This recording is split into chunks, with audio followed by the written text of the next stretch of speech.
Huge error that could have saved Ferrari. Ferrari's gap to Max Verstappen and Red Bull in the Formula One title fight grew bigger after a shot at victory slipped through its fingers in Hungary. Despite sitting first and third with Charles Leclerc and Carlos Sainz halfway through the race, Ferrari failed to get either of its cars onto the podium. Leclerc dropped all the way back to 6th after an ill-fated call to run hard tires for the third stint backfired in spectacular fashion, allowing Verstappen to overtake him twice and forcing Ferrari into a third stop late on. So why did Ferrari opt for the hard tire with Leclerc? And were there some missed clues at the start of the race that could have saved the team from such a bad result? Let's dig deeper into it. On Sunday evening, two different explanations for Ferrari's poor result in Hungary were coming from the team. Race driver Charles Leclerc blamed the strategy, while team boss Mattia Binotto blamed the performance of the car. Although the two statements weren't unrelated, the difference in messaging between driver and team boss was notable. Leclerc, who finished 6th by the checkered flag, cutting him 80 points adrift of title rival Max Verstappen in the standings, believed the race was winnable. Binotto did not. In terms of pace, we were strong and probably had the pace, Leclerc said in a post-race interview. But yeah, eventually we didn't, and there are reasons for it. What we were lacking today was really speed and pace, Binotto said in his own press conference a couple of hours later. I don't think we could have won today. In the immediate aftermath of the race, it's not unusual for a driver to have a different perspective to their team. From the cockpit, it's much harder to see the bigger picture of a race unfolding. But for those observing impartially, Leclerc's version of events seemed closer to how events unfolded on track. That's not to say Binotto was wrong. The performance of the car was clearly not as good as expected, and that, in turn, magnified the strategy mistakes. But what has become abundantly clear is that Ferrari's on-track execution is not good enough to challenge a driver and team combination as exceptional as Red Bull and Verstappen, and that point was made again by the performance on Sunday. How Ferrari turns that around is the biggest question of all. It has a car and driver package that has shown flashes of title-winning performance this year, yet all too often mistakes, both from the pit wall and the cockpit, have derailed its chances of victory. On Sunday evening, with any hope of a successful title campaign hanging by a thread, Ferrari looked divided and defeated. What went wrong for Leclerc? For the first half of the race, Leclerc appeared to be in a commanding position. After starting the race from third on the grid on the medium compound tire, he had shuffled himself ahead of teammate Carlos Sainz at the first round of pit stops, and then used the superior performance of his Ferrari to take the lead from Mercedes' George Russell on lap 31. But throughout the early part of the race, there was a threat emerging from behind. Verstappen started 10th and was driving brilliantly and clinically to move his way up the order. His tire strategy was at odds with Leclerc's, having started the race on the soft tire and switched to the medium at its first stop, while the Ferrari had started on mediums and fitted another set of mediums for Leclerc's second stint. F1 rules dictate that drivers must use at least two different tire compounds during the race, meaning Leclerc had switched off the favorable medium tire at his next pit stop, while Verstappen could use it again to go to the checkered flag. The third option, the hard tire, was available to both drivers, but had proved difficult to warm up, especially in the relatively cool temperatures on Sunday. Even during Friday practice, when the track temperature was 20 degrees Celsius higher, the teams that fitted the hard tires found they were lacking performance. It's telling, however, that Ferrari was not one of them, opting to complete all 3 hours of practice on either the medium or soft compound tires.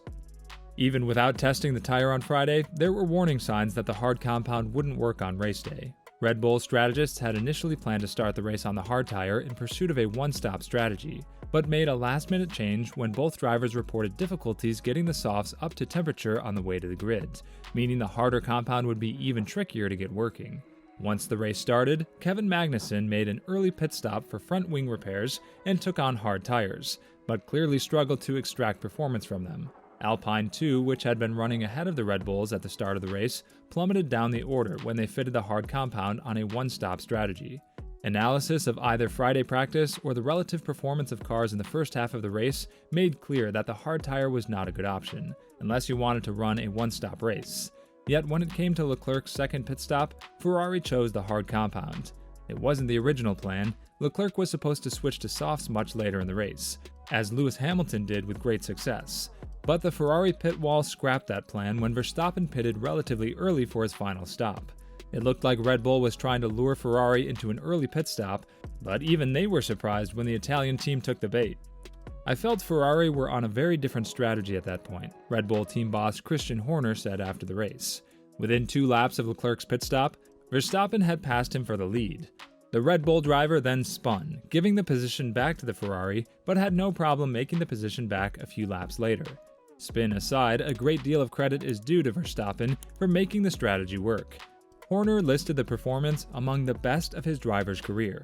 So why did Ferrari choose the hard tires? The performance of the Ferrari on hard tires was so bad that the team made a 3rd pit stop 15 laps later to put Leclerc on the softs as per the original plan. The move, which was questionable in itself, left Leclerc 6th at the finish. After the race, Leclerc was convinced the switch to hard tires was to blame for the results. "I think the pace was very good today, on the medium. On a tire that was strong, it was really good," he said. "But then on the hard, obviously we lost all the pace.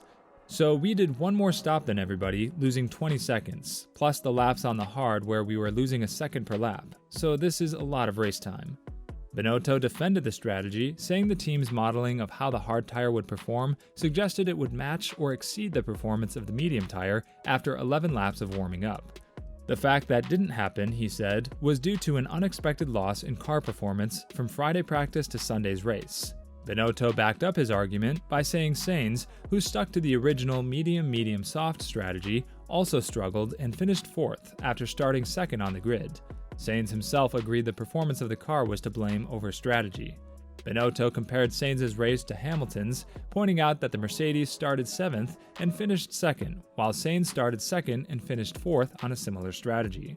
It was the first time this year that the car was not as competitive as we are normally looking for, and it was the case as well with Carlos, because he was on exactly the same strategy as Lewis, and started ahead but finished behind, and Lewis went on to finish 2nd, he said. So the car today was not performing well. And when the car's not performing, it doesn't make the tires work as they should, and certainly not the hard tires.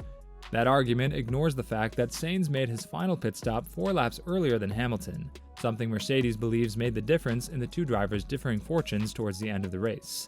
Nevertheless, Binotto remained clear. The disastrous Hungarian Grand Prix result was down to a surprise lack of performance more than any other factor. So what happens next? As with any defeat in F1, Ferrari will go away and analyze the fine detail of what went wrong. The lack of pace on the hard tire was undoubtedly significant, but the big question is how Ferrari got its modeling of the tire's performance so wrong, especially as other teams were clearly struggling in the race prior to the hards being fitted to Leclerc's car. Binotto insisted there will be no knee-jerk changes as a result of the Hungarian Grand Prix, and remains confident his team can bounce back with a return to the top of the podium at the Belgian Grand Prix after the summer break. Tell us your thoughts about all this in the comments section. Well, that's it from this video. We hope you enjoyed this video. If you'd like to see more of our content, please subscribe to our channel.